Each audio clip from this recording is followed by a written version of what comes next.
62 people here and took 19 into Gaza as hostages. That buzz is from an Israeli drone heading for Gaza later with airstrikes. Bereaved families and a grieving nation promised total victory over Hamas by their prime minister. A year on, Hamas is still fighting. China says 2 of its citizens have been killed in Pakistan in what it calls a terrorist attack near Karachi International Airport. The separatist group, the Baluch Liberation Army, said it had attacked a convoy of Chinese engineers and investors. Conservative candidates have won mayoral and municipal elections in some of Brazil's biggest cities in a blow for the left-wing President Luiz Inácio Lula da Silva. But in the largest city, Sao Paulo, there will be a runoff between the current mayor, who's supported by the former right-wing president, and the current president's choice. Our America's regional editor Leonardo Rocha says this election wasn't as polarized as expected.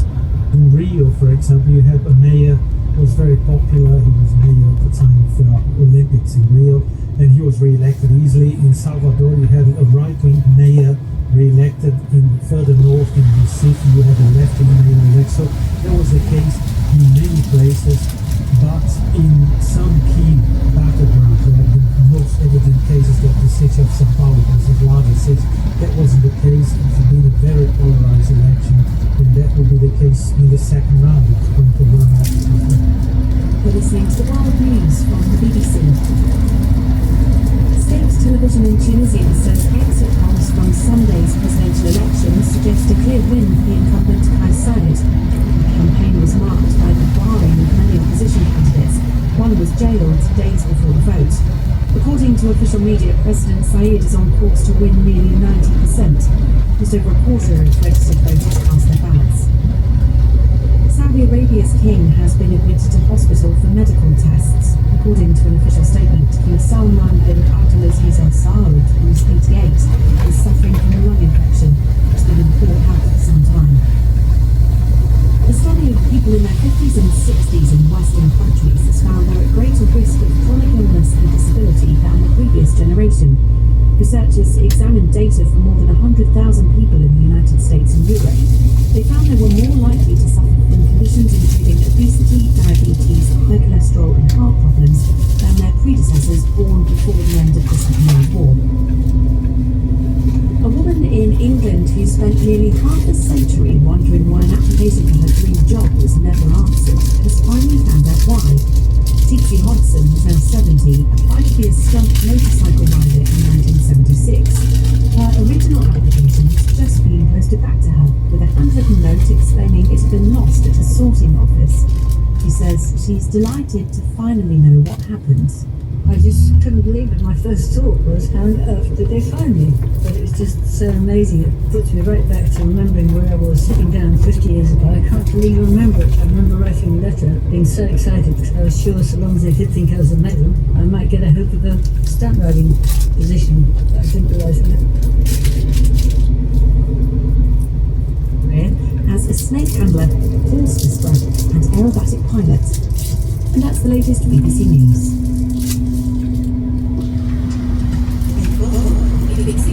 People fixing the world.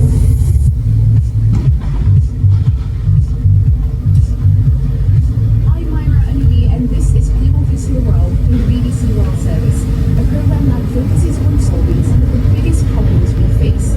This week, we're delving into a sea of solutions to hear about projects that are working to get marine life to thrive again, thanks to huge underwater blocks and an ocean boot camp for lobsters.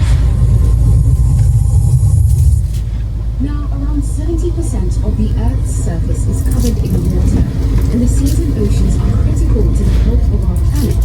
In fact, oceans, like forests, have been described as the Earth's lungs. They generate around half of the oxygen we need, and also absorb a quarter of all carbon dioxide emissions. Plus, let's not forget the fact that these open seas are also a source of food for billions of people around the world. But our oceans and the creatures that call them home are under threat from climate change and human activities like overfishing. According to the UN, over a third of the planet's fish stocks are depleted, so we need to find new ways to save marine life. And on today's program, we'll meet people who are working hard to do this across Britain. To start us off, our reporter Craig Langren visited the town of Torquay in the southwest of England, where a startup has found a way to encourage sea creatures to come back. It's about 7 in the morning, the sun's up, it's a little bit chilly, and I've clambered aboard one of the many small white boats bobbing up and down from Torquay's beautiful harbour. I'm here to meet the owner of the boat, Tom Burke, who's the founder of the startup of ARC Marine. Behind the sea.